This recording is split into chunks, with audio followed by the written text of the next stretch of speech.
तो ये जो वीडियो है, मेरे को तो पता है कि मैं सही बात बता रहा हूँ, पर मैं जो चीज़ें बता रहा हूँ तुम खुद के साथ रिलेट करो और तुम बताओ कि क्या मैं सही बता रहा हूँ। और जब अगर मैं सही बताता हूँ तो तुम्हारे लाइफ में ये अप्लाई करो, ठीक है। तो टॉपिक ये है कि तुम्हारा इस पॉइंट अभी ब्रेकअप हो चुका है, ठीक है, ब्रेकअप हो चुका है, और तुमको ये पता चला है कि जो लड़की जो जिस लड़की से तुम इतना प्यार करते थे, लाइक वो तुम्हारे रिलेशनशिप में था, जब तुम्हारे से रिलेशनशिप में था उसी पॉइंट में और एक लड़के के साथ भी था, और एक लड़के के साथ भी था, और किसके लिए, उस लड़के के पैसे के लिए, और तुमको भी वो एज अ मटीरियल या टाइम पास ऐसे यूज़ कर रहा था, ठीक है। और तुमको ये बाय एनी चांस पता चल चुका है और तुमने उसके साथ ब्रेकअप किया, और तुम घर या जिधर भी बैठ के तुम खुद से सोच रहे हो कि ये लड़की जो मैंने सोचा था, ये लड़की इतनी लॉयल होगी, ये तो एक्चुअली में वैसा नहीं है, ये तो बहुत ही बुरी है, ठीक है। उसके जस्ट 1 मिनट बाद मैं दावे के साथ कह सकता हूँ कि तुम्हारे अंदर ये क्वेश्चन आएगा कि मैंने सही में ठीक किया, क्या मैंने सही में ठीक किया, क्या मैं उसे सेटिस्फाई नहीं कर पा रहा था, इसके लिए वो एक और लड़के के साथ था, तो गलती तो मेरी है ना कि मैं उसे सेटिस्फाई नहीं कर पाई, इसके लिए वो और एक लड़के के साथ था। और अगर तुम ये पूछते हो खुद से, तो मैं सही में बताना चाहता हूँ कि तुम अभी भी इनोसेंट हो ब्रो, तुम सही में अभी भी इनोसेंट हो, तुम मैच्योर नहीं हो, तुम मैच्योर नहीं हो। और जो चीज़ तुमने किया है, मैं दावे के साथ कह सकता हूँ कि तुमने सही किया, तुमने सही किया है, ठीक है। तो अभी तुमको बहुत रोना आ रहा है, तुमको तुम्हारा डिप्रेशन हो चुका है, तुम इमोशनली डैमेज हो चुके हैं, तो तुमका अभी इसका क्योर क्या है। तो भाई देखो, मैं इधर कोई मोटिवेशन या वो देने नहीं आया, मैं एकदम लाइक तरीका बताने वाला हूँ जिससे तुम अपने माइंड को कंट्रोल कर सकोगे, ठीक है, इमोशन पे। तो अगर तो तुम पहले तो अपने घर पे आओ, घर पे आने के बाद अगर तुमको देखो, अगर तुमको रोना आ रहा है, बहुत इमोशनल तुमको रोना आ रहा है और तुम रो नहीं रहे हो, तो मैं सही में बताता हूँ, वॉशरूम पे जाओ या अपने रूम के आके दरवाज़ा लॉक करो, और जितना रोना है रो, ज़ोर से रोना है रो, किसी ने मना नहीं किया, रो। लेकिन मैं एक चीज़ बताना, तुम जितना उस लड़की के लिए तुम रोना चाहते हो, तुम आज रो। तुम अगर एक दिन पूरा रोना चाहता हो, तुम रो, कोई नहीं रोक रहा। एक दिन अगर पूरा रोना है तो रो, कोई नहीं रोक रहा दोस्त। रोना होने ख़त्म के बाद एक पेपर लो और उधर लिखो, गलत मैं नहीं था, गलत वो था, गलत मैं नहीं था, गलत वो था। अगर मैं सही होता, मतलब अगर मैं गलत होता तो मैं इमोशनली डैमेज नहीं होता और मैं नहीं रोता। गलत तो वो है, ठीक है, गलत तो वो है। और तुम खुद को बोलो कि मैं जिस लड़के के लिए इतना रो रहा हूँ, उसको तो घंटा फ़र्क पड़ रहा है, उसको तो घंटा फ़र्क पड़ रहा है कि मैं रहूँ या ना रहूँ उसके लाइफ में, तो मैं क्यों रो रहा हूँ, तो मैं क्यों रो रहा हूँ। अभी मैं जो कुछ भी रो, तुमको ना ये चीज़ें समझ नहीं गया, तुम फिर भी वही दो, but I like the girl, but भाई मेरे को और लड़की नहीं मिलेगी। लड़की क्यों नहीं मिलेगी, क्यों नहीं मिलेगी लड़की, और क्यों नहीं मिलेगी, मैं लड़की और क्यों नहीं मिलेगी बात छोड़ देता हूँ, वो तो एक अलग ही टॉपिक है। मेरा क्वेश्चन ये है कि तुम उसके लिए क्यों रो रहे हो। तुम उसके लिए रो इसलिए रो क्योंकि तुम्हारे साथ, क्योंकि तुमको उसके साथ इतना बॉन्डिंग हो चुका है, तुम्हारा इतना अच्छा इमोशनल कनेक्शन, इतना अच्छा तो नहीं है, मतलब इमोशनल कनेक्शन हो चुका है कि तुम खुद के इमोशंस के ऊपर ही कंट्रोल नहीं कर सकते। तुम खुद के इमोशंस के ऊपर ही कंट्रोल नहीं कर सकते। इसका मतलब पता है क्या है, इसका मतलब ये है कि तुम इनोसेंट हो, तुम मैच्योर नहीं हो। अगर तुम खुद के इमोशंस के ऊपर कंट्रोल नहीं रख सकते, और ख़ास करके लड़की के लिए जो खुद ही इतनी बुरी है, और तुम उसके लिए रो रहे हो, लाइक डिप्रेस्ड हो रहे हो, तो मैं सही में बता रहा हूँ, you have to become mature. It has like तुमने अभी भी दुनिया में क्या ही देखा है, तुमने अभी भी दुनिया में क्या ही देखा है। तुम लोगों को अभी लगेगा कि एक 15 साल का लड़का मेरे को क्या बोल रहा है। तुम हो सकते हो, तुम मेरा भैया हो, तुम 21 साल के हो सकते हो या 18 साल के हो सकते हो, ठीक है। लेकिन मैंने भी एक्सपीरियंस किया है मेरा दोस्त, भैया या जो भी हो, मैंने भी ये चीज़ एक्सपीरियंस किया। और मैं 15 साल का हूँ और तुम लोगों को लगेगा कि मैं तो वो जेंजी वाला हूँ। नहीं, मैं सही में बता रहा हूँ, मैं जेंजी वाला नहीं हूँ। अगर मैं सही में जेंजी होता तो मैं इस वीडियो को 15 साल की उम्र से नहीं बनाता भाई, तो मैं इस वीडियो को नहीं बनाता। मेरे को कुछ उखाड़ना है जीवन, इसीलिए मैं बना रहा हूँ, ठीक है। Coming back to the topic, तो तुमको अगर मैं क्या बताऊँ, अगर तुम लोगों को रोना आ रहा है तो भाई तुम लोगों को खुद को इम्प्रूव करना पड़ेगा। इम्प्रूव कैसे करोगे, खुद की इमोशंस के ऊपर कैसे करोगे बताता हूँ। जो लड़की इतनी बुरी थी, जो तुम्हारे साथ ऐसा किया, ठीक है, तुम उसको पूरा पूरी भूलोगे नहीं। तुम खुद को नहीं, ये नहीं बोलोगे कि मैं उसे भूल जाऊंगा। तुम खुद को ये बोलोगे कि हाँ, मेरे को उस लड़की के साथ एक समय को इमोशनल कनेक्शन था। इमोशनल कनेक्शन नहीं, वो एक समय पे मैं उसके साथ रिलेशनशिप में था, पर अभी तो मैं नहीं हूँ, वो तो ख़त्म हो चुका, वो तो पास्ट है। और अगर मेरा इमोशनल, अगर लाइक मैं रिलेशनशिप में उसके साथ नहीं हूँ, तो मेरे जीवन में कुछ फ़र्क पड़ रहा है क्या? मेरा मम्मी पापा मेरे को प्यार नहीं कर रहे क्या? क्या मेरे को कुछ दिक्कत हो रहा है क्या मैं मर जाऊँगा? क्या मेरे से कोई पैसा ले लेगा? क्या मैं जीवन में सक्सेसफुल नहीं बन पाऊँगा? नहीं, कोई भी मतलब नहीं है भाई दोस्त मेरे, कुछ नहीं हुआ है। अगर कुछ हुआ है तो तुम्हारा सिर्फ इधर हुआ है, वैसे मैं बताऊँ, सिर्फ इधर हुआ है। और मैं एक चीज़ बताना चाहता हूँ, तुम अगर बहुत ही इमोशनल अटैच हो तो तुमको, मैं सही में बता रहा हूँ, तुमको 1 महीने लगेगा इससे बाहर आने के लिए। और ये 1 महीने बहुत ही हार्ड होने वाला है दोस्त, बहुत ही हार्ड होने वाला है दोस्त। और मैं सही में बताता हूँ, अगर तुम इस 1 महीने को झेल लिया तो मैं सही में बता रहा हूँ, you are going to be successful.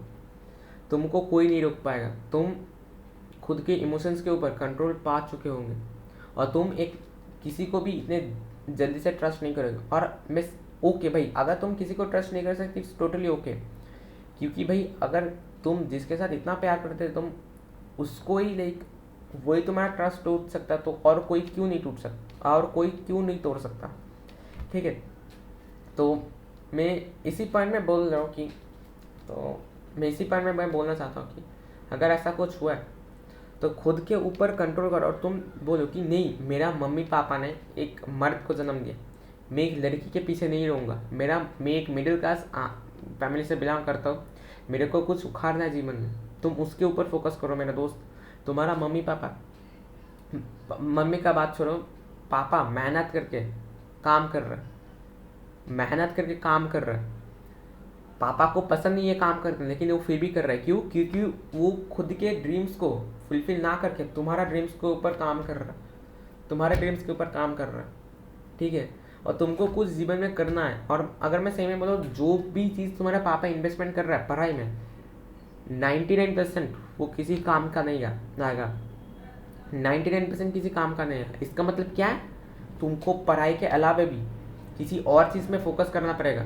और अगर तुम और चीज़ें का फोकस ना करके तुम ये सब लड़कीबाजी नहीं, तुम गर्लफ्रेंड बॉयफ्रेंड के चक्कर में पड़े हो, तो तुम बहुत बुरा तो नहीं कहूँगा, but it's not a right age. और मैं बात देखो, मैं राइट एज की बात नहीं कर रहा, मैं इससे मैं बताना चाहता हूँ, अगर तुम हर चीज़ को बैलेंस करके कर सकते हो, जस्ट एग्जाम्पल, बहुत लोगों के मम्मी और पापा ने मैं सुना कि बेटा आप तो साइंस लिए हो, आप तो आईआईटी में हो। अगर जस्ट एग्जांपल मैं बताता हूँ, आप अभी आईआईटी पे हो और आपको सब बोलता है कि भाई इस साल को भाई ये 5 साल मेहनत कर भाई, बहुत मेहनत कर। लड़की भाई ये सब तो होता ही नहीं कुछ, ठीक है। तो भाई मैं सही में बताता हूँ, वो जो बोल रहा है ना, वो सही में चूतिया है, वो सही में चूतिया है। हाँ, और चूतिया आप भी हो अगर आप बैलेंस नहीं कर पा रहे, ठीक है। अगर आपको किसी को लड़की के साथ प्यार है और आप आईआईटी में हो, लेकिन आपको फिर भी उसके साथ करना, हाँ ऑब्वियसली करो, किसी ने मना नहीं किया मेरे दोस्त, किसी ने मना नहीं किया मेरे दोस्त, लेकिन सिर्फ एक बैलेंस रहना चाहिए, ठीक है। जैसे अगर तुम कुछ चीज़ ज़्यादा करोगे और कुछ चीज़ कम करोगे तो उसमें तो इफेक्ट्स आएगा ना। इसके लिए जो भी करना है ना, मेंटेन रख के करो। अगर तुम पढ़ाई कर रहे हो तो तुम्हारा पढ़ाई पहला प्रायोरिटीज होना चाहिए। अगर कोई भी स्किल के काम कर रहे हो तो उसका पहला प्रायोरिटीज वो होना चाहिए, उसके बाद ये होना चाहिए। बैलेंस करके करो, balance is the option bro, balance is the only option. अगर तुम बैलेंस नहीं करोगे, ये ज़्यादा करोगे ये कम करोगे, तुम कभी भी दोनों चीज़ ही मेंटेन नहीं रख पाओगे। अगर तुम आईआईटी का पढ़ाई ज़्यादा करते हो, मतलब करना तो चाहिए, अभी तुमको मेहनत करना है, लेकिन तुम मेहनत करके भी तुम इसको भी मेंटेन रखना चाहते तो नहीं होगा भाई, तुम इसको मेंटेन नहीं रख पाओगे। या तो तुम इसको पूरी भूल जाओ, या तो तुम बैलेंस रख के करो, बैलेंस रख के करो, ठीक है। समझ गए तुम लोग? तो अभी बात क्या है, अभी ठीक है, तो तुम समझ गए ये लोग। तो अभी तुमको एक चीज़ करना है, वो क्या कि तुमको ना खुद के ऊपर थोड़ा इमोशनल कंट्रोल लाना पड़ेगा कि हाँ वो लड़की मेरे लिए नहीं बनी थी, वो लड़की अच्छी नहीं है, मैं उससे अच्छा लड़की पा सकता हूँ, ठीक है। और मैं एक चीज़ बताना था, और अगर ब्रेकअप के बाद तुम लोगों को लगता है कि नहीं भाई मैं और रिलेशनशिप में नहीं जाऊँगा, सब लड़की ऐसी होती है, मिसलिनियस माइंडसेट तुम्हारा बन गया, तुम्हें ये भी भाई बहुत ही चूतिया वाला काम है, क्योंकि हर लड़की सेम नहीं होती।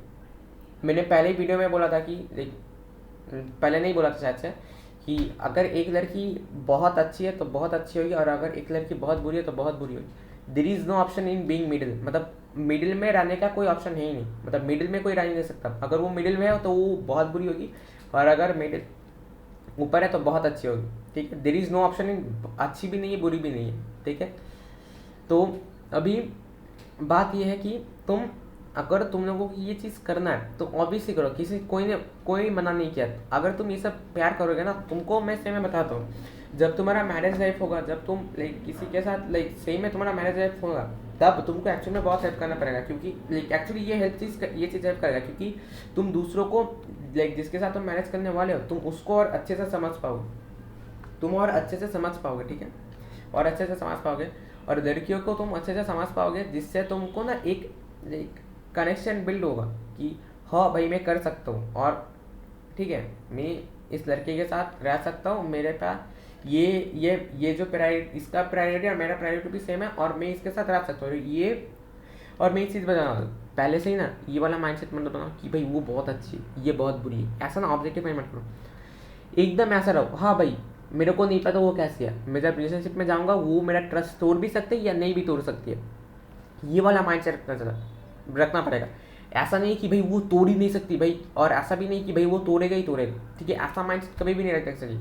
एकदम मिडिल पे रहना कि हाँ वो तोड़ भी सकता है नहीं तोड़ भी सकता है, मेरे को नहीं पता, अगर तोड़ेगा तो उस समय देखा जाएगा, और अगर तोड़ा तो मेरे को क्या फ़र्क पड़ता है, और अगर तोड़ा मेरे जीवन में कुछ फ़र्क तो नहीं पड़ा, इसके लिए मेरे को कुछ फ़र्क नहीं पड़ेगा, ठीक है, समझ गए।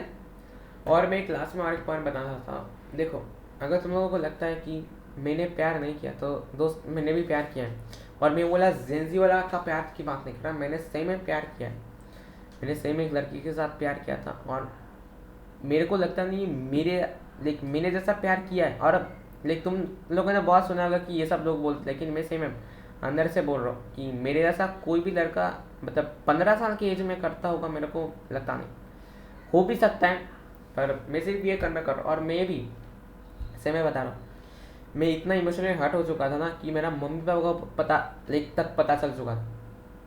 पता इस बात के नहीं चला कि मैं और उसका साथ ब्रेकअप हुआ, पता है कैसे पता चला उन लोगों को, मेरा जो इमोशनल का वो देख कर ही पता चल चुका था उन लोगों को। तो इसीलिए बोलता हूँ भाई इमोशनली अटैच ऑब्वियसली किसी ने मना नहीं किया अटैच होने का, पर इतना भी अटैच ना हो कि तुम उससे ना तुम वापस ही ना आ पाओ, उधर से तुम वापस ही ना हो, तुम ऐसा इमोशनल कनेक्शन कभी भी मत बनाओ। तो that is it for today's video. If you like the video please एक सब्सक्राइब और लाइक करना, बहुत मेहनत लगता है ऐसा वीडियो बनाना। Thank you.